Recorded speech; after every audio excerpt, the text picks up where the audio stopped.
하나님 말씀 보겠습니다. 하나님 말씀은 요한일서 3장 1절에서 11절 말씀입니다. 요한일서 3장 1절에서 11절 말씀, 제가 가지고 있는 성경으로는 신약 성경 390페이지쯤 됩니다. 우리 한 절씩 교독하도록 하겠습니다. 보라, 아버지께서 어떠한 사랑을 우리에게 베푸사 하나님의 자녀라 일컬음을 받게 하셨는가. 우리가 그러하도다. 그러므로 세상이 우리를 알지 못함은 그를 알지 못함이라.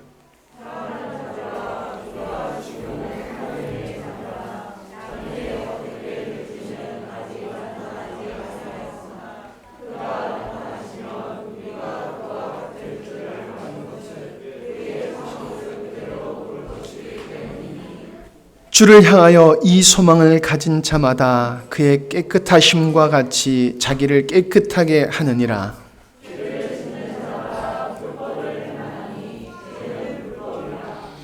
그가 우리 죄를 없애려고 나타나신 것을 너희가 아나니 그에게는 죄가 없느니라.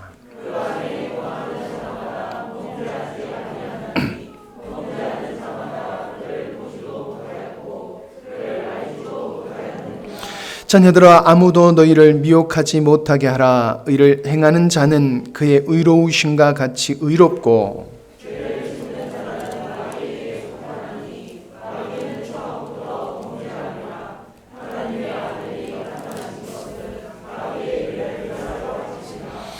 하나님께로부터 난 자마다 죄를 짓지 아니하나니 이는 하나님의 씨가 그의 속에 거함이요 그도 범죄하지 못하는 것은 하나님께로부터 났음이라.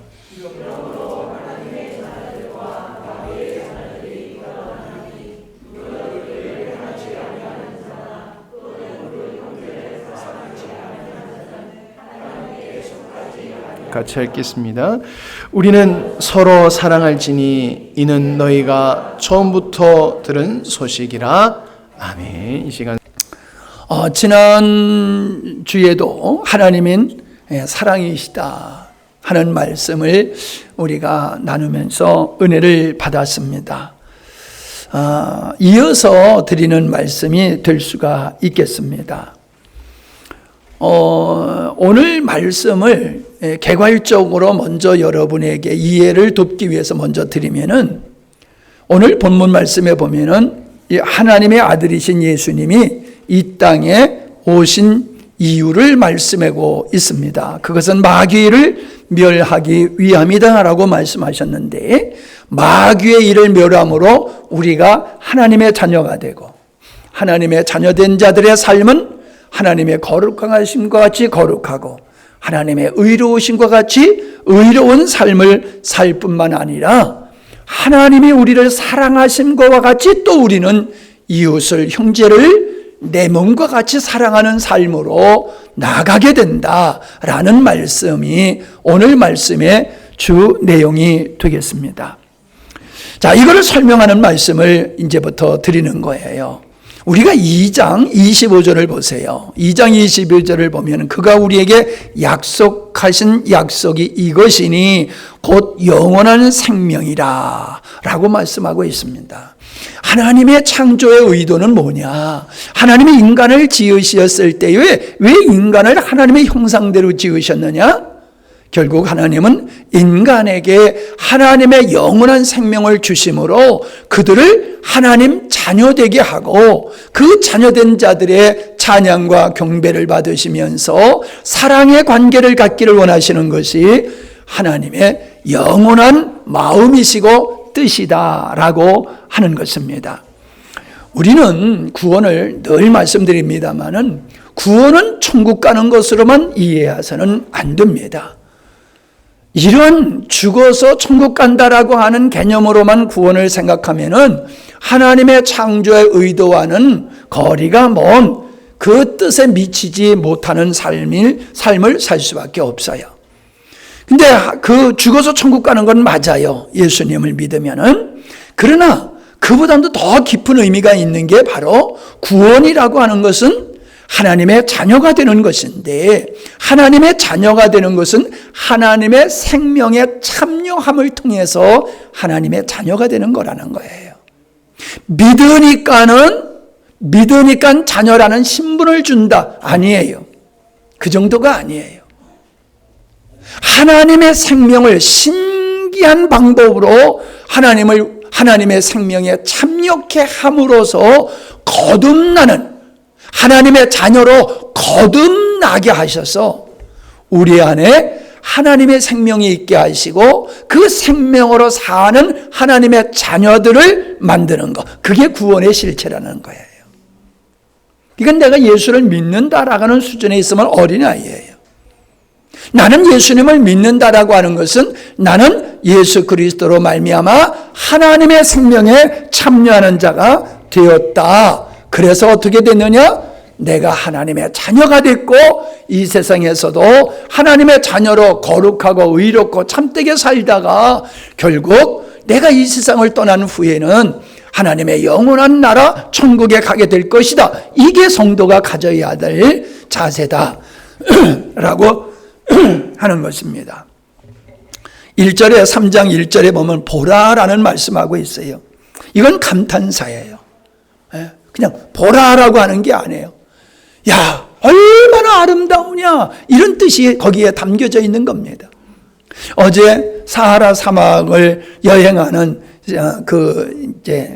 프로그램을 봤는데 정말로 하늘의 별들이 얼마나 많은지요. 얼마나 반짝장 구슬을 하늘에다 뿌려놓은 것 같은 그런 하늘을 보면서 감탄이 돼요. 와, 저 별의 크기가, 저 별의 크기가 지구와 비교할 수 없이 크고 그 거리가, 별과 별의 거리가 상상할 수 없을 정도로 먼 거리인데도 우리 눈으로 봤을 때는 그냥 점이 박혀 있는 것 같이 이 우주의 광활함을 바라보면서 와 라는 감탄이 들 수밖에 없더라고요. 여러분, 하나님이 만드신 자연도 바라보면 감탄이 나올 수밖에 없는데 인간을 하나님의 자녀로 만드셨다라고 하는 것이야말로 감탄이 될 수밖에 없어요. 오늘 제가 우리 미미가 새끼를 4마리를 낳았거든요. 오늘 아침에 빛을 비껴주면서 새끼 젖을 먹이는 걸 이렇게 보니까요, 얼마나 이쁜지 몰라요. 생명에 태어나서 그가 자라는 모습이 참 경이로워요. 너무 아름답고 너무 멋있어요. 여러분, 우리가 세상을 물질로만 보면은 별거 아니에요. 근데 거기에 하나님을 개입해서 하나님의 섭리를 바라보고 하나님께서 하나님의 경륜을 바라보게 되어지면은 감탄할 수밖에 없는데 그게 뭡니까? 우리의 자녀를 보고 감탄하듯이 내가 하나님의 자녀가 됐다라고 하는 것은 영광 중에 영광인 줄로 믿습니다. 우리가 어떻게 하나님의 자녀가 됐습니까? 하나님의 사랑으로 말미암아, 예수 그리스도의 십자가로 말미암아 우리가 하나님의 자녀가 된 것이거든요. 여러분, 어릴 때에 부모님과 가족의 사랑을 듬뿍 받으며 자라난 사람은요, 자라나서도 남을 사랑하는 일을 자연스럽게 잘해요. 근데 어릴 때의 사랑을 충분하게 받지 못한 사람은 결혼해가지고도 부부지간의 사랑이 참 힘들어요. 자녀를 향한 사랑도 힘들어요. 왜냐하면 사람은 받는 것만큼 베풀게 되어 있거든요. 그러니까 내가 하나님 스스로가 이 땅에 오셔서 당신이 희생 제물 되어 주심으로 우리를 사랑하시는 그 사랑으로 내가 하나님의 자녀가 되었다는 것을 정말로 마음속에 온전히 깨닫게 되었을 때는요, 세상에서 내가 가장 행복한 사람이 되는 거예요. 뭐 내가 돈이 좀 없고 좀 여러 가지 부족한 점이 있어서 내 이렇게 사람들에게 자랑할 만한 것이 없다 할지라도 내가 하나님 자녀라고 하는 이 한 가지로 말미암아 참으로 내가 가장 행복한 사람이다. 그런 마음, 그런 믿음이 있는 사람은 어때요? 진짜 행복하게 살고요. 그리고 구별된 삶을 살게 되는 거예요.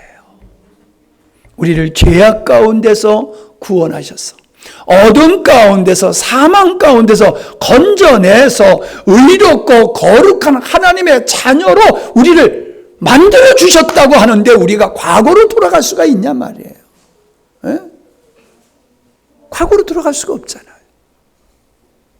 그게 사망의 삶이었을 뿐만 아니라 그 사망의 삶, 하나님 없이 살았던 그 삶이 얼마나 내가 비참했고 불행했느냐라고 하는 것을 내가 예수를 믿음으로 누리는 행복을 통해서 알 수가 있는 거예요. 내가 하나님의 자녀로서 은혜를 누리고 있지 못하면요, 과거에 예수 믿기 전에 삶이 얼마나 비참했는지를 몰라요. 그게 그건 것 같아요. 예수 믿기 전이나 예수 믿은 후에나 그게 그거 아니야? 이게 이래요. 아니에요. 하나님의 사랑을 깨달은 자, 하나님의 자녀라고 하는 이 자부심과 긍지, 정체성을 가지고 그분으로 말미암아 내가 거룩하고 의롭고 죄와 상관없는 삶을 살아가는 나의 모습을 볼 때에 지난날의 삶이 너무나 비참한 거예요. 돈 많이 벌었다, 출세했다, 사람들이 부러워한다. 그게 얼마나 하찮고 부질없고 어리석고 무한 것이냐, 이걸 알게 되는 거예요.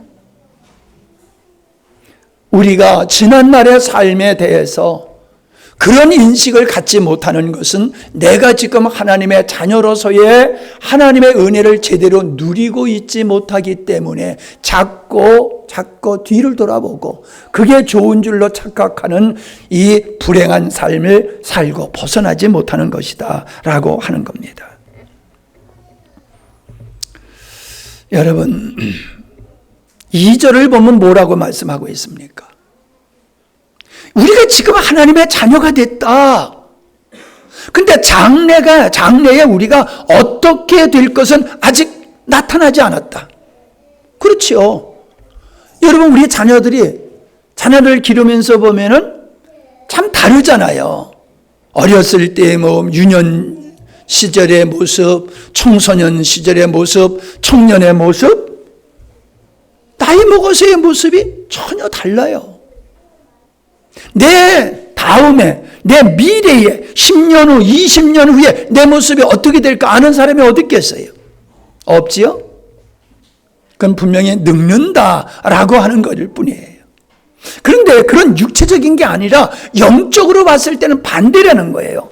육체는 날마다 쇠하여져서 늙어지게 되지만은 영적으로는 날마다 새로워져 가지고 나이가 더할수록 나는 예수 그리스도와 같이 변화된다. 이것이 하나님의 자녀가 갖는 소망이 되어야 된다는 거예요. 그래서 뭐라고 그랬어요? 하나님의 자녀라, 장래에 어떻게 될 것은 아직 나타나지 아니하였으나 그가 나타나심이 되면, 그게 뭐예요? 예수님이 재림하실 때가 되면 우리가 그와 같을 줄을 아는 것은, 예수님이 재림하실 때에는 우리가 예수님과 같이 변화될 것을 안다는 거예요. 뭐예요? 미래의 나의 모습을 내가 지금 알고 있다는 거예요. 어떤 모습으로 변할 것인가? 예수 그리스도와 같은 모습으로 내가 변화될 것이야. 이걸 알고 있다는 거예요. 누가? 하나님의 자녀들은. 왜? 내 힘과 능력으로 그렇게 되는 게 아니라 내 안에 영원한 생명이 주어짐을 통하여 그 생명으로 말미암아 그렇게 되는 것이라는 거예요. 여러분, 생명이 생명을, 자기가 똑 닮은 생명을 낳는 거예요. 자기를 똑 닮은 생명을 낳는 거예요. 영원하신 하나님의 생명이 우리 안에 있게 될 때에 그 생명으로 말미암아 어떻다? 우리도 예수님과 같이 변화된다. 우리 노력의 결과가 아니에요. 열심의 결과가 아니라는 거예요. 내 안에 생명이신 그리스도로 말미암아 그렇게 된다는 거예요. 여러분, 이 확신이 어디 있습니까? 이 확신은 지금 내가 변화되고 있다는 거예요. 내가 지금 예수님을 닮아가고 있다는 거예요. 어때요? 여러분 자신을 바라볼 때 그렇지 않나요? 여러분 자신을 바라볼 때 예수를 닮아가고 있지 않다라고 하면 이 사람은 하나님과 상관없는 사람이에요. 그냥 교회 왔다 갔다 하는 사람이지 그 안에 예수의 생명이 없는 사람이에요. 예수의 생명이 있는 사람은 반드시 예수님을 닮아가게 되어 있어요. 작년 보다면 올해, 올해 보다면 내년. 나이가 먹어서 신앙생활이 끝나는 게 아니에요. 성장이 끝나는 게 아니에요. 육체는 나이가 먹어갈수록 쪼그라들지만은 영적으로는 나이를 먹어갈수록 더 젊은이로 더 성숙한 그리스도인이 되는 것이 바로 기독교의 진리다라고 하는 것입니다. 우리는 이 소망을 가지고 살 뿐만 아니라 이게 우리의 삶의 목적이 되어야 된다는 거예요. 소망일 뿐만 아니라 목적이 되어야 돼요. 여러분, 우리가 어떤 목적을 가지고 사느냐에 따라서 행동이 나타나게 되어 있는 것이거든요. 목적 없는 사람은 할 일이 없어 방황해요. 왜 인생들이 방황합니까? 영원한 목적이 없는 거예요. 목적이 바뀌어요. 아침이 저녁으로. 영원한 목적이 아니에요. 신령한 목적이 아니에요. 그래서 사람이 방탕하고 방황하는 것이죠. 우리가 예수 그리스도를 닮아가는 하나님의 자녀가 된 자로서 이제 예수 그리스도와 같은 모습으로 내가 변화되고 새로워진다라고 하는 것이 우리의 삶의 미래의 모습이고 우리의 삶의 목적이 되어졌을 때에 우리의 삶은 그렇게 아무렇게나 살지 않게 된다라고 하는 것입니다. 분명히 과거에 미래에 우리는 예수님을 닮는 자로서 육체의 모습을 벗을 때에는 그렇게 되게 되어 있어요. 이게 현재형이 되어야 된다는 거예요. 진행형이 되어야 된다는 거예요. 예수를 닮아가는 것이 현재형으로 내가 지금 예수님을 닮아가고 있고 진행형으로 내가 예수님을 닮아가고 있어야 돼요. 그게 예수 믿는 구원받은 증표다 이 말입니다. 거룩함이라고 하는 것은 순전함을 뜻하는 겁니다. 불순물이 없는 순수한 것을 의미해요. 혼합되지 않은 것. 뭐와? 세상과 혼합되지 않는 것. 교회라고 하는 것은, 에클레시아라고 하는 것은 세상에서 건진받은 구별된 무리를 교회다, 그렇게 말하고 있는 거예요. 그러니까 과거 사망의 삶, 세상 하나님과 상관없는 삶을 살던 그 사람들과 그 환경 속에서 하나님이 나를 건져셔서 자녀 삼으셨다는 거예요. 그러므로 하나님의 자녀로서 세상과 구별된 삶을 살아가는 게 뭐다? 거룩합니다. 세상과 구별되게 살아가는 것이 거룩합니다. 여러분, 거룩이라고 하는 것을 세상의 개념으로 생각하면 안 돼요. 그 개념이 없는 게 아니에요. 그러나 교회에서 말하는 거룩이란 세상과 구별된 온전히 하나님께 속한 것이 거룩함이에요. 인간적인 거룩함은 온전하지를 않아요. 뿐만 아니라 7절의 말씀에 보면은 의로운 생활을 하게 되기 위해서는 세상에 미혹을 받지 말아라고 그랬어요. 미혹을 받지 말아라. 네가 세상에 미혹을 받게 되어지면은 너는 세상과 혼합된 젠자가 되고 거룩을 상실하게 된다. 하나님의 의를 이룰 수 있는 삶을 살기 위해서는 세상에 미혹을 받지 않도록 조심하라 라고 말씀하고 있습니다. 여러분, 믿음의 사람의 말을 들어야지 믿음 없는 사람의 말을 들으면은 미혹되어 넘어지는 거예요. 지난달에 포항에서 온 젊은 집사님이 이혼하겠다라고 하고 오셨어요. 이제 내가 나이가 먹으니까는 그런 사람들 보면은 그냥 애기 같은 느낌이 들어. 애기 같은 사람이 자녀를 둘 낳는데 더 이상 못 살겠다고 하니 참 내가 얼마나 답답하고 깜깜한지 몰라요. 이혼하겠다고 오는 사람들은요, 주변의 모든 사람이 믿는 사람들조차도 그래 이혼해 이렇게 살아요. 이렇게 말해줘요, 권면을. 근데 우리는 그렇게 말하지 않아요. 우리가 힘들고 어려움을 승리하는 비결을 얘기하는 거예요. 우리가 어떻게 승리했느냐? 승리의 비결이 뭐느냐? 원수 같은 남편과 같이 살 수 있는 비결이 뭐냐? 그걸 얘기해 주는 거예요. 그리고 우리들이 그렇게 살고 있다라고 얘기할 때에 마음을 고쳐먹는 거예요. 근데 얼마 전에 문자가 사모님한테 왔대요. 더 이상 남편이 술을 먹지 아니하고 이제 정상적인 생활을 잘해서 자기들이 지금은 잘 살고 있다라고 그렇게 문자가 왔대요. 여러분, 믿음 없는 사람하고 얘기하면은 시험 들어요. 믿음 없는 사람하고 얘기하면 시험 들어요. 믿음 있는 사람하고 교제하면은 위로를 얻고 힘을 얻어요. 이번 주에도 전주에서 목사님 한 분이 오셨는데 얼마나 힘을 얻고 가셨는지 몰라요. 광주에서 집사님 가정에 오셨는데 완전히 왔을 때는 그냥 파김치가 돼가지고 왔더니 갈 때는 그냥 절인 배추가 다시 살아난 것 같이 싱싱해가지고 가시는 거예요. 왜요? 주변에서 얘기해 주는 사람은 믿음의 말을 하는 게 아니라 실족하고 좌절과 낙심된 말을 해주는 거예요. 미혹받지 말기 위해서는 어떻게 해야 돼요? 믿음 없는 사람과 교제하지 마세요. 예? 믿음 없는 사람과 교제하지 마세요. 여러분이 믿음 없는 사람을 케어할 수 있는 그런 영적인 강함이 있을 때는 교제하세요. 그러나 여러분이 그렇게 믿음의 능력이 있지 아니하면 그런 분을 대화를 원수같이 지내는 게 아니라 깊은 교제를 하지 말라는 거예요. 미혹을 받지 않아야 거룩함을 유지할 수 있고 의로운 삶을 살아갈 수 있다라고 하는 거예요. 자, 4절에 뭐라고 말씀하고 있습니까? 죄를 짓는 자마다 불법을 행하나니 죄는 불법이다라고 말씀하고 있습니다. 불법.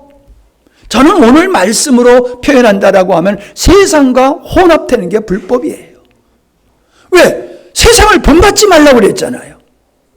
세상을 따라가지 말라고 그랬잖아요. 근데 세상을 좋아하고 따라가고 보암직도 하고 먹음직도 하고 지혜롭게 탐스럽게 보여가지고 그거 쫓아가는 거, 그게 뭐예요? 불법이지요.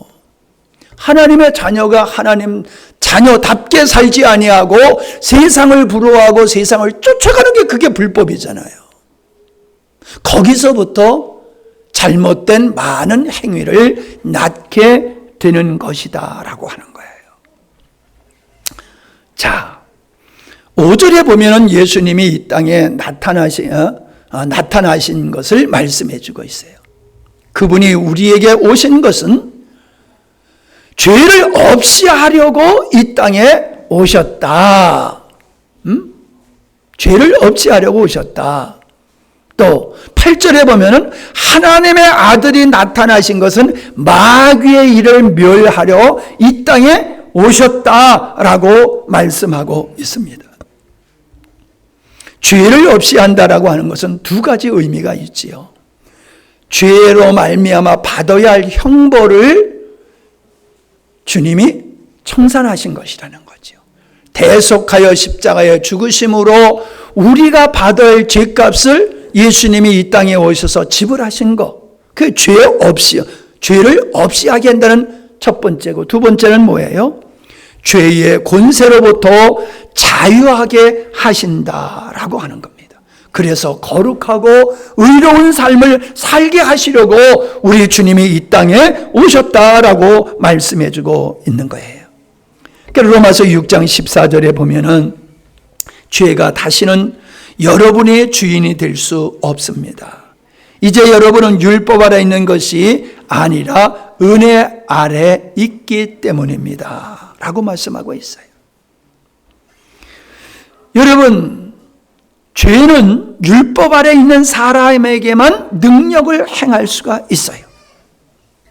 그리스도께서 율법을 완성하심으로 율법을 율법은 폐하여졌어요. 그러므로 내가 스스로 율법 아래 있지 아니하면 율법이 우리를 주장하지 못해요. 이 말을 다시 바꾸어서 얘기하면은 내가 의로운 행위를 해서 하나님 앞에 의롭다함을 받으려고 하는 자세가 율법 아래에 있는 거예요. 달리 표현하면 예수 그리스도가 우리 죄를 위해서 죽으심으로 내가 의로워지고 그분을 믿는 믿음으로 우리가 의로워지고 영생에 이른다는 걸 믿지 아니하고 내가 열심히 살아서 노력해서 잘 살아가지고 하나님 앞에 의롭다함을 받으려고 하는 그게 율법 아래 있는 자다. 그런 자에게는, 그런 자들은 마귀가 그런 자들에게는 권세를 행하고 죄가 그들 가운데서 그를 사로잡아 주인 노릇을 한다, 이 말입니다.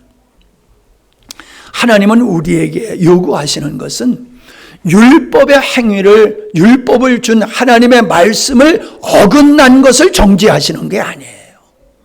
하나님의 우리를 정죄하시는 것은 율법, 하나님의 말씀을 어긴 것을 정죄하는 것이 아니라 말씀을 거절하는 것을 정죄하시는 거예요. 구별하셔야 됩니다. 그래서 어떤 죄든지 다 용서하세요. 그건 뭐예요? 행위로 짓는 모든 죄는 다 용서하세요. 근데 주님이 하신 십자가의 일을 거절하는 이 죄는 용서받을 길이 없다는 거예요. 이게 성경에서 말하는 하나님이 지옥 갈 자를 정죄하는 것이다, 이 말씀이에요. 우리가 도덕적으로 윤리적으로 잘못한 걸 하나님이 정죄하지 않으세요. 너 그거 잘못했지? 그래서 그 죄값으로 내가 십자가에 죽은 거야. 그걸 너 믿기만 해. 그러시는 거예요. 너 왜 죄 졌어? 그리고 뒤통수 때리시는 게 아니라 네가 죄 졌잖아. 그러니까 내가 너를 위해서 죽는 거야. 할렐루야. 하나님은 우리의 행위를 정죄하는 게 아니라 우리의 행위를 대신해서 죄인이 되셔가지고 십자가에서 형벌을 받으시는 게 하나님의 사랑이에요. 그러나 용서치 않는 죄가 있어요. 그 사랑을 거절하는 거예요. 하나님의 사랑, 십자가에 죽으신 예수님의 사랑을 거절하는 죄는 하나님의 용서치를 않으세요. 왜? 자기가 은혜 안으로 들어오지 아니하니까는 스스로 정죄함에 이르러 멸망하게 되는 거지요. 그래서 요한복음 3장 16절에서 뭐라고 그랬어요? 하나님이 세상을 이처럼 사랑하사 독생자를 주셨으니 이는 저를 믿는 자마다 영생을 얻게 하려 하심이라 했는데 19절에서는 뭐라고 말씀하셨냐면 정죄는 이것이니 빛보다 어둠을 더 사랑함으로 빛 가운 빛이신 예수님께 나오지 않는 게 정죄받는 거다. 그렇게 말씀하고 있습니다. 우리가 율법 아래 있으면은 마귀가 우리 안에서 역사해서 분욕해 하고 충동질해서 죄를 짓게 합니다. 그러나 십자가의 그리스도의 은혜 안에 있게 되어지면은 다시 말하면 우리를 하나님의 자녀로 삼으시고 하나님의 생명을 주심으로 우리가 하나님의 자녀가 되게 하시고 그 생명으로 거룩하고 의롭게 사는 믿음의 길을 걸어가는 자에게는 하나님의 생명이 능력되셔서 그로 하여금 죄를 짓지 못하게 한다라고 말씀하고 있는 겁니다. 자, 보세요. 6절을 보세요. 그 안에 거하는 자마다 뭐 어떻다고요? 범죄하지 아니하나니. 범죄하지, 죄를 짓지 않는다 이 말이에요. 범죄하는 자마다 그를 보지도 못하였고 그를 알지도 못하였느니라 그랬지요. 자, 9절을 보세요. 하나님께서 난 자마다 죄를 짓지 아니하나니 이는 하나님의 씨가 그 속에 거하며 저도 범죄치 뭐라 그랬어요? 못한다고 그랬어요. 않는 게 아니에요. 범죄치 않는 게 아니라 범죄치 못하는 것은 하나님께로 거듭났기 때문이다라고 말하고 있어요. 여러분, 이것이 여러분의 삶 속에서 먼저 이해가 되어야 되고 삶 속에서 점점 경험이 되어야 되는 거예요. 한순간에 왕창 되는 게 아니에요. 죄를 져요. 왜? 육체를 가지고 있기 때문에. 육체를 따라 살 때는 마귀에 속한 자가 되어가지고 죄가 그 속에서 역사함으로 죄를 져요. 그런데 율법 아래 있지 아니하고 육체를 따라 살지 아니하고 그리스도 안에서 그리스도의 생명으로 살게 될 때는요, 죄가 이기지를 못해요. 죄가 이기지 못하는. 그래서 죄를 짓지 아니할 뿐만 아니라 죄를 질 수도 없다는 거예요. 분명히 우리에게 그렇게 말씀하고 있지 않습니까? 자, 6절을 다시 한번 잘 보세요. 누구 안에 거하는 자마다, 예수 그리스도 안에 거하는 자마다 어떻다? 예, 그거예요. 우리는 범죄하지 아니한다라고 하는 이 단어를, 이 말씀을 보면서 나 죄 짓고 있는데 이 말씀에 뭐 어떻게 되는 거야? 이렇게들 의문을 품어요. 당신의 죄를 짓는 거는 그리스도 안에 있지 않기 때문이야. 그리스도 안에 있으면은 그리스도로 말미암아 죄를 짓지 않는다. 이게 진리예요. 이게 사실이에요. 여러분의 삶을 돌아보세요. 죄를 졌을 때가 언제고 죄를 짓지 않았을 때가 언젠지, 죄를 짓지 못할 때가 언젠지를 돌아보세요. 그것은 우리가 이미 경험하고 있어요.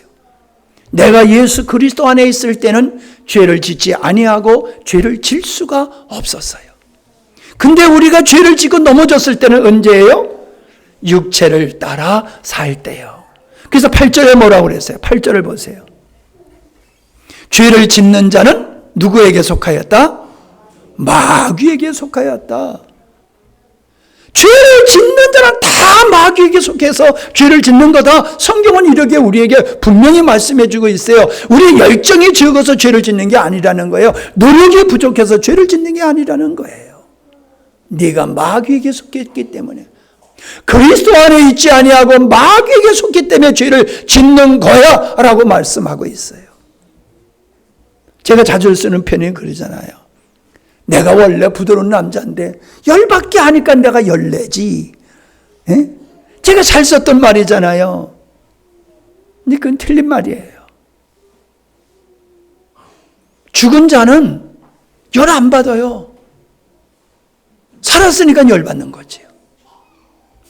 그리스도 안에 있는 자는 죽은 자예요.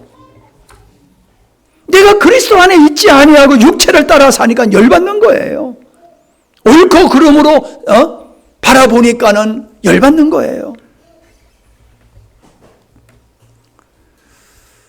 그리스도 안에 거하는 사람은 죄를 짓지 않는다. 그래서 뭐라 그랬어요? 그러나 죄를 짓는 사람은 누구든지 그분을 보지도 못하였고 알지도 못함이라. 6절에 죄를 짓는 것은 하나님을 모르는 사람이야, 하나님과 상관없는 사람이야. 그런 사람은 죄를 짓게 돼. 그러나 그리스도를 알고 그리스도의 생명으로 사는 사람은 죄를 넉넉히 이기게 된다라고 말씀하고 있습니다. 이걸 9절에서는 또 이렇게 말씀하고 있지요. 하나님께로서 난 자마다 죄를 짓지 아니하나니 이는 하나님의 씨가 그 속에 거함이요. 범죄치도 못하는 것은 하나님께로 났음이라. 우리가 범죄하지 않는 것은 우리 실력 때문에, 우리 능력 때문에 범죄하지 않는 게 아니라 뭐라고요? 하나님의 씨가 우리 안에서 있기 때문이다. 그 말씀을 하고 있어요. 하나님의 생명이 우리 안에 있기 때문에 거룩하신 하나님은 죄와 함께 하시는 분이 아니에요. 죄를 질 수 없는 분이에요. 그러니까 우리가 그분의 생명이 우리 안에 있고 그 생명으로 살게 될 때에 그 생명에 의해서 죄를 짓지 아니하게 된다. 그 말씀을 읽는 거거든요. 그러니까 영원하신 약속, 영원한 생명이 우리 안에 이루어졌느냐는 거예요. 영원한 생명이, 약속하신 영원한 생명이 우리 안에 있고 우리가 그리스도 안에서 이 생명으로 사는 삶을 살게 되면 세상을 이기고 죄를 이기는 자의 삶을 살게 하신 것이 하나님의 지혜고 영적인 원리임을 우리에게 말씀해 주고 있어요. 그래서 제가 잘 예어를 드는 게 뭐예요? 물속의 고기가 생명이 있을 때는 물이 그 속으로 못 들어간다는 거예요. 몸속으로. 물속에 있어도 물이 한 방울도 고기 몸속으로 침투를 못 한다는 거예요. 근데 죽으면은 물이 침투해서 고기가 금방 썩어버려요. 하늘에 나는 새, 만유 인력을 극복해서 하늘을 날지 않냐는 거예요. 총에 맞아가지고 생명이 떠나는 순간 새가 땅에 떨어지는 것은 왜 떨어져요? 만유 인력 때문에 떨어지는 거지요? 아니에요. 생명이 없어서 떨어지는 거예요. 생명이 있으면 만유 인력이 있어도 안 떨어져요. 그걸 능가해요. 로켓을 타고 우주로 나가면은 만유 인력이 작용을 안 하잖아요. 우주 바깥으로 이 대기권을 바깥으로 나가면은 만유 인력의 영향을 안 받잖아요. 그리스도 안에 거할 때에 죄의 만유 인력과 같은 죄의 권세가 미치지를 못하는 거예요. 거기까지는 미치지 못하는 거예요.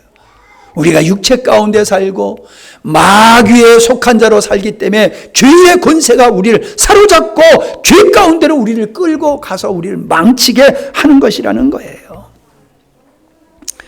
자, 그래서 로마서 8장 2절에 이렇게 말씀하고 있지요. 그리스도 예수 안에 있는 생명의 성령의 법이, 이 생명의 성령의 법이 하나님의 씨를 말하는 거예요. 생명의 성령의 법이 우리 안에 있는 죄와 사망의 법에서 이기게 한다는 거예요. 이기게 한다는 거예요. 죄의 권세보다도 영원한 생명이신 하나님의 생명이 더 능력이 있기 때문에 죄의 권세가 이기지 못한다. 생명 있는 새를 만유 인력이 이기지 못하는 것과 같이 우리가 그리스도의 생명으로 샀을 때에 죄의 권세는 우리를 이기지 못한다. 근데 9절에서 뭐라고 그랬어요? 하나님의 아들이 이 세상에 나타나게 된 것은 마귀의 일을 9절이 아니고 8절이지요.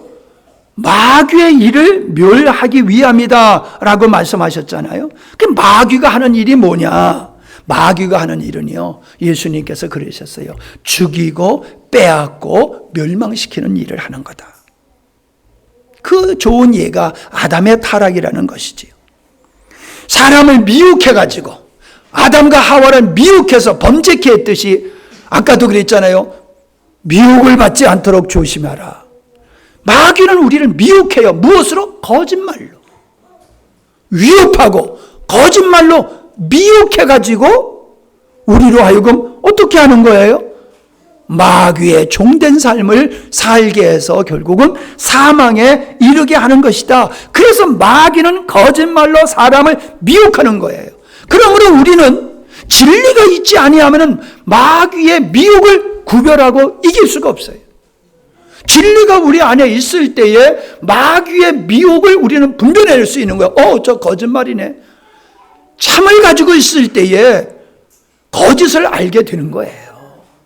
우리 안에 진리가 없으니까 이단에 빠지는 거예요. 이단에 빠지는 거예요. 교회만 오래 다녔지 진리가 없으니까 이단의 거짓말에 빠져 넘어가는 거죠. 그래서 결국은 사망에 이르게 하는 것이 마귀가 하는 일이다. 저는 이거를 4가지로 정리를 해봤어요. 마귀가 우리를 넘어뜨리는 도구가 뭐냐? 첫째는 불신이에요. 불신. 하나님의 말씀을 믿지 못하게 해요. 하나님의 말씀을 믿지 못하게 하는 일을 마귀가 해요. 두 번째는 사람의 마음에 탐심을 계속 조장해요. 만족할 줄 몰라요. 오늘 우리가 얼마나 잘 살아요? 만족할 줄 몰라요. 아내와 남편을 보세요. 만족할 줄 몰라요. 자녀를 보세요. 자녀를 향해서 만족할 줄 몰라요. 나를 향해서도 만족할 줄 몰라요. 교회에 대해서, 목사님에 대해서 만족할 줄 몰라요. 이게 뭐예요? 탐욕이에요. 자기 안에 탐욕이 있기 때문에 만족을 할 수 없는 거예요. 그래서 사람의 마음을 바다로 표현했어요. 바다. 바다는 모든 강물이 바다로 들어가도 너무 많다라고 거절하지 않는다는 거지요. 다고 계속 달라고 하지만은 바다는 만족하지 못하는 그 바다를 비유해서 성경에서 사람의 탐욕은 꼭 바다와 같다고 그랬어요. 여러분이 누구를 향해서 무엇을 향해서든지 만족하지 못하면은 나를 충족시켜 주지 못하는 사람이나 교회나 환경이나 나라나 하나님이나 거기에 있는 게 아니라 우리 안에 채우지 못하는 탐욕이라고 하는 큰 함정이 있기 때문에 만족을 못하는 거예요. 지금 불만불평을 그래서 불만불평을 하고 계시는 거예요. 돌아보면은 감사할 일이 얼마나 많습니까? 근데 감사는 당연한 거고 내가 원하는 게 이루어지지 않는다고, 내가 바라는 게 이루어지지 않는다고 불만, 불평, 원망, 짜증내고 싸우고 다투고 난리를 치고 있는 거지. 탐욕. 그 다음에가 음욕. 자, 죄 가운데서 이 음욕이라고 하는 것이 사람을 망가뜨리는 일종의 도구예요. 그래서 성경에서 멸망하는 소돔과 고모라가 남색을 했다, 동성애를 했다라고 하는 게 나오잖아요. 그래서 이 동성애라고 하는 이 범죄가 하나님을 떠나게 되어지는 그러한 죄라고 하는 것을 마귀가 조장하는 것임을 말씀하고 있어요. 그래서 음란의 영에 사로잡힌 사람은 거기서 벗어나질 못해요. 이 어둠의 영들. 그 다음에 뭐예요? 그래, 가정을 파괴하잖아요. 가정을 파괴해가지고 결국은 믿음 생활도 파괴하는 게 사단이 하는 거예요. 가정이 무너지면 인생이 무너지는 거예요. 신앙이 끝장나는 거예요. 가정이 평화로울 때 믿음의 생활을 잘하지, 가정에 풍비박산 됐는데 신앙생활 잘하는 사람 보셨어요? 없어요. 그 다음에 네 번째가 뭐냐면 교만케 하는 거야. 교만. 야, 너 잘났어. 나 잘났어 하는 마음은 마귀가 너 잘났어 하는 거에 속은 사람이에요. 나보다 잘난 사람이 얼마나 많은데요. 예? 여러분보다 잘난 사람이 얼마나 많은데요. 우리가 아는 것이 세상의 모든 지식에 비유한다라고 하면은 분량이 얼마나 되겠습니까? 우리가 안다라고 하는 게. 예? 우리가 신문을 읽어도 그 신문 내용 다 이해합니까? 내 분야의 것만 이해가 되지요. 내 분야가 아닌 기사를 읽으면은 읽긴 읽지만은 내용을 몰라요. 뭔 소리인지. 그러면서 내가 좀 책 한 권 읽었다고, 머리에 사각모 하나 썼다고, 먹물 좀 들어갔다고, 돈 좀 있다고, 재능 좀 있다고, 똑똑하다고 자기가 최고인 줄 아는 거예요. 잔머리 굴려가지고 사기치고 빼앗고 손해 안 보고. 교만은 패망의 선봉이라고 그랬어요. 하나님은 교만한 사람을 물리치시는 분이에요. 그냥 간단해요. 마귀가 사람을 충동시켜가지고 교만하게 만들면은 하나님 앞에서 멸망받는 자녀가 되는 거예요. 그러니까 여러분 정신 차리세요. 교만한 사람이 내가 교만한 줄 압니까? 교만한 사람은 자기가 교만한 줄 몰라요. 그래서 불구덩으로 내려가는 거예요. 망하는 거예요. 사업도 망하고, 인생도 망하고, 신앙도 망하고. 자기가 최고래.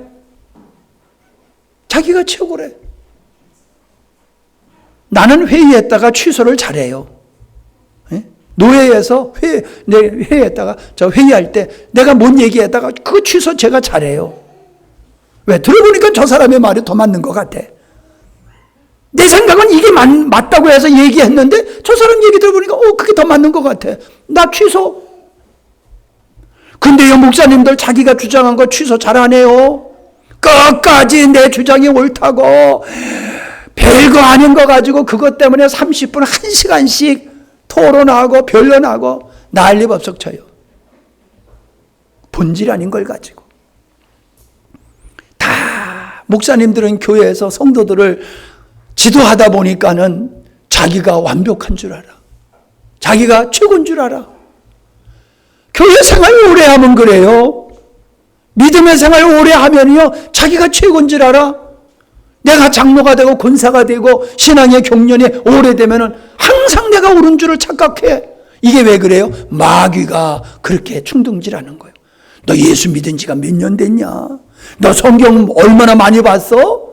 너 기도 많이 하잖아. 그러니까 네가 오라, 네가 오라. 교만하게 만드는 거예요. 그래서 교회에서 마귀 짓을 하게 되는 거예요. 마귀 짓을. 그래서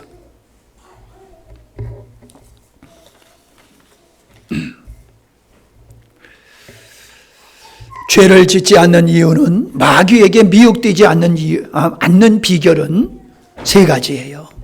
육체를 신뢰하지 않는 거예요. 자기를 신뢰하지 않는 거예요. 두 번째는 자기를 사랑하지 않는 거예요.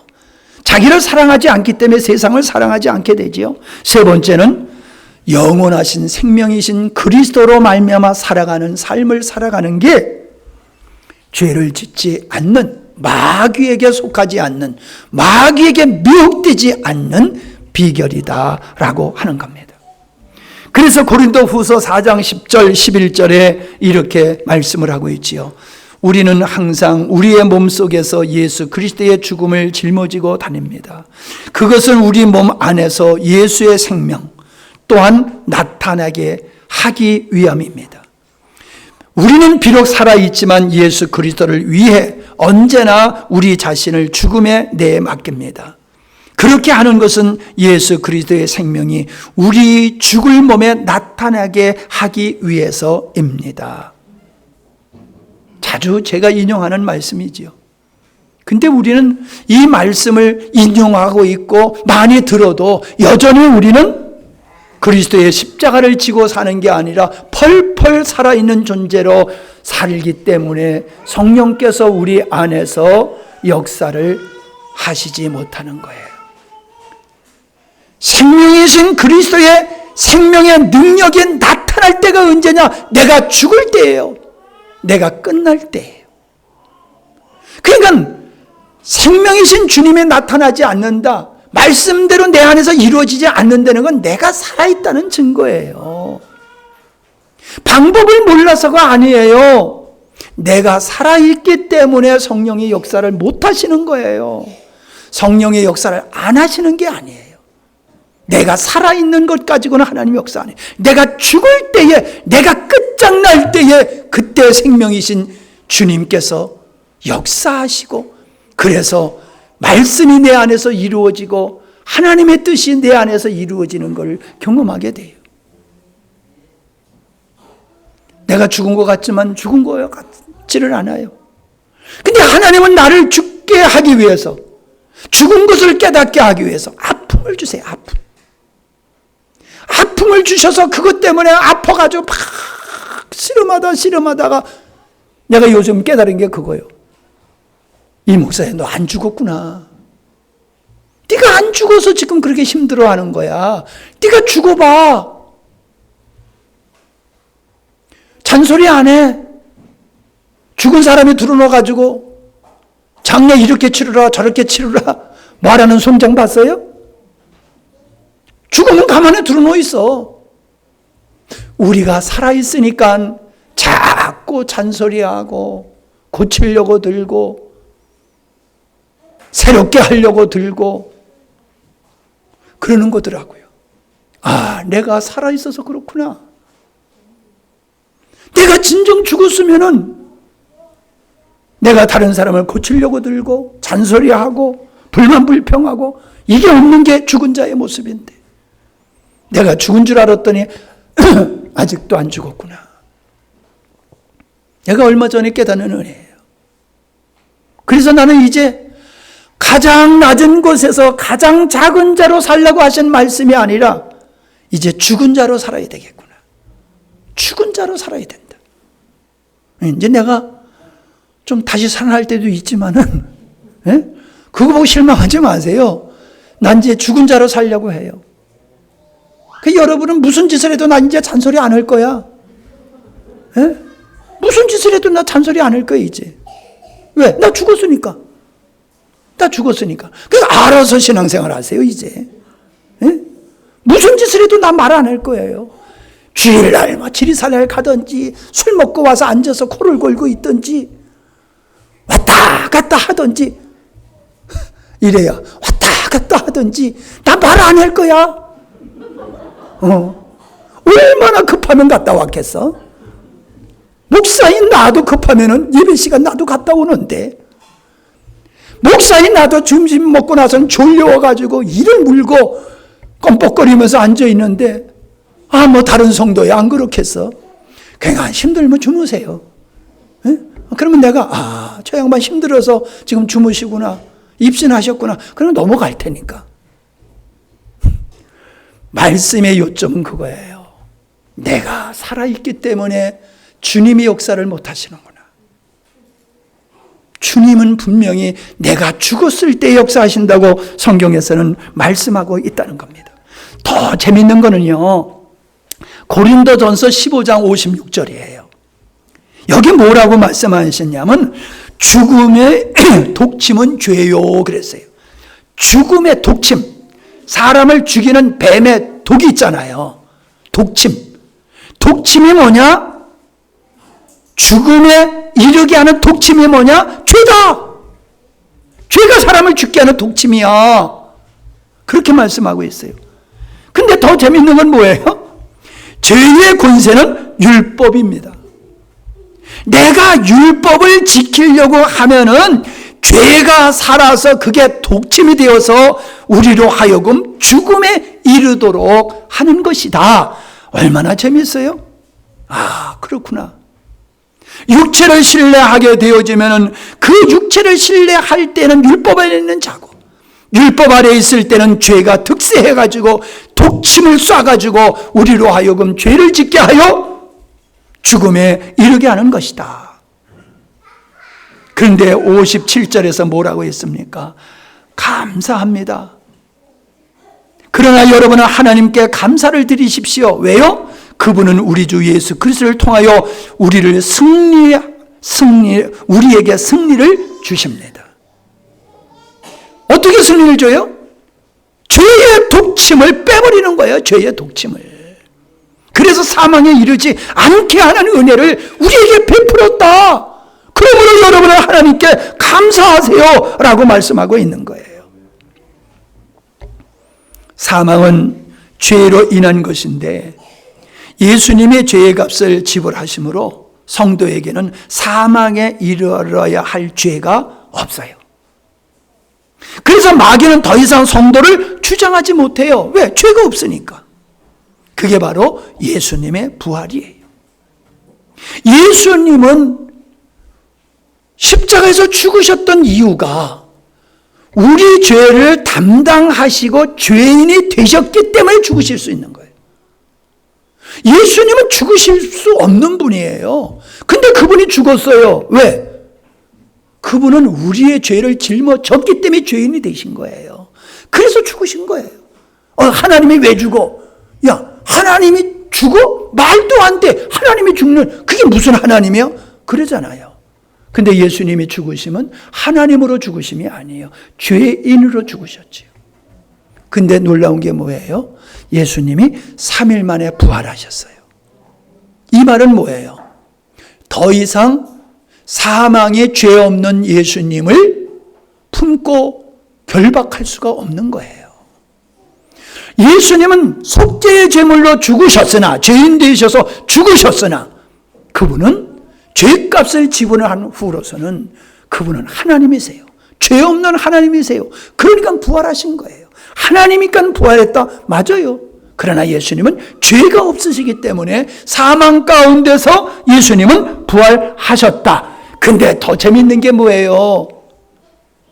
예수님이 죽으실 때 나의 옛사람도 죽었고, 예수님의 부활하실 때에 죄가 없으심으로 부활하셨을 때 우리도 예수님을 믿음으로 말미암아 죄 없음이 되어서 우리도 부활의 능력자가 된다는 거예요. 그래서 죄의 독침이 우리를 쏘지 못한다는 거예요. 왜? 죄가 없어. 이젠 죄 사함 받았잖아. 죄가 없어. 그러니까 마귀가 더 이상 우리를 주장하지 못한다는 거예요. 그리고 우리의 육체로 의로워지려고 하는 건 이제 끝장냈어. 예수님의 십자가의 의만을 난 믿어. 그러니까 마귀가 더 이상 공격할 수 있는 게 없어진다는 거예요. 그래서 죄를 짓지 아니하게 된다. 그 말씀이 나오는 것입니다. 그게 로마서 6장 4절로 7절의 말씀이 그거예요. 6절 말씀은 제가 읽을게요. 좀 시간은 갔는데 오늘 말씀은 좀 시간이 갈 수밖에 없는 말씀인데, 자, 잘 들어보세요. 세 번역으로 제가 읽습니다. 그러므로 우리는 세례를 받음으로써 그리스도와 연합하여 그분과 함께 묻힌 것입니다. 이것은 그리스도께서 하나님 아버지의 영광에 힘입어 죽은 자들 가운데서 살아나신 것처럼 우리 또한 죽음을 이기고 새 생명 가운데서 살게 하려 하심입니다. 우리를 예수 그리스도의 부활에 참여케 하신 것은 죽음을 이기고 새 생명 가운데서 예수님과 같이 살게 하기 위함이다. 그게 4절이에요. 5절입니다. 우리가 그리스도와 연합하여 그분과 하나 됨으로써 그리스도께서 죽으실 때 우리도 함께 죽은 사람이 되었다면 부활에 있어서도 우리는 또한 부활하신 그분과 하나 될 것임을 분명합니다. 6절, 우리의 옛 자아가 그리스도와 함께 십자가에 못 박여 죽인 것은 죄의 얽매인 몸을 또한 죽여 더 이상은 죄의 노예가 되지 않게 하려는 것임을 우리는 압니다. 더 이상 죄의 노예가 되지 않도록 우리가 예수 그리스도와 함께 우리가 옛사람이 죽었다라고 말씀하는 거예요. 7절, 그런 까닭은 죽은 사람은 이미 죄의 세력으로부터 해방된 것이기 때문입니다. 죽은 사람은 누구와 함께? 예수와 함께 죽은 사람은 죄의 세력으로부터 해방받은 자입니다 라고 성경은 우리에게 말씀해 주고 있어요. 에베소서 2장 15절에 보면은 계명은 법조문으로 된 계명의 율법을 예수님이 폐하셨다 그러셨어요. 율법을 폐하셨단 말이에요. 문서를 찢어버렸다는 거예요. 돈을 빌려줬는데 문서를 찢어버렸어. 그러면 더 이상 갚을 이유가 없다는 거거든요. 하나님께서 모세를 통해서 준 율법을 예수님이 찢어버렸다는 거예요. 없애버렸어. 어떻게 없애버리셨어? 율법을 완성하심으로. 율법을 완성하심으로 더 이상 율법이 요구할 것이 없도록 예수님은 율법을 완성하심으로 율법을 없애셨어요. 두 번째, 어떻게 없앴어요? 율법이 죄인을 정죄하는데 그 정죄의 값으로 예수님은 십자가에 죽으심으로 죄값을 지불하심으로 더 이상 청구서를 낼 수 없도록 율법을 폐하신 거예요. 그런데 율법 아래 거한다라고 하면은 예수님의 십자가를 헛되게 하는 것이다 라고 하는 거지요.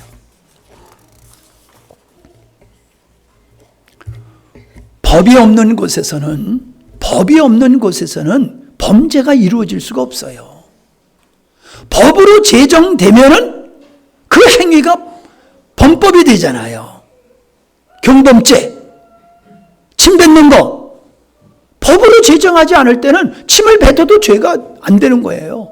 근데 침 뱉는 건 경범죄로 법제화 딱 시켜놓으니까 침 뱉으면은 어떻게 되는 거예요? 아무 데서나 담배 피면 안 돼. 금연구역에서 담배를 피면은 범죄가 되는 거예요. 금연법이 없을 때는 아무 데서나 담배를 펴도 상관없었어요. 근데 법이 딱 제정되니까 담배를 펴서는 안 될 곳에서 담배를 피면 벌금 10만 원?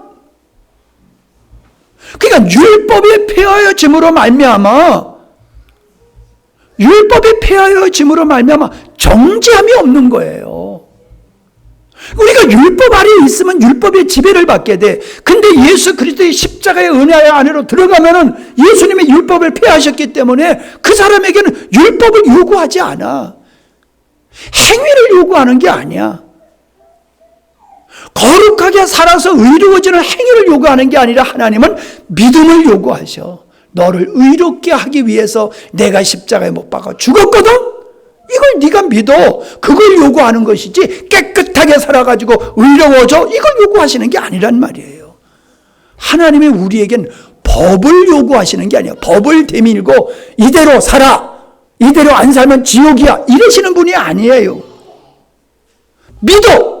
내가 너를 위해서 한 일을 믿어. 그럼 네가 구원받아. 안 믿어? 네가 안 믿으면 그냥 네가 갈 길 가는 거지. 그거예요.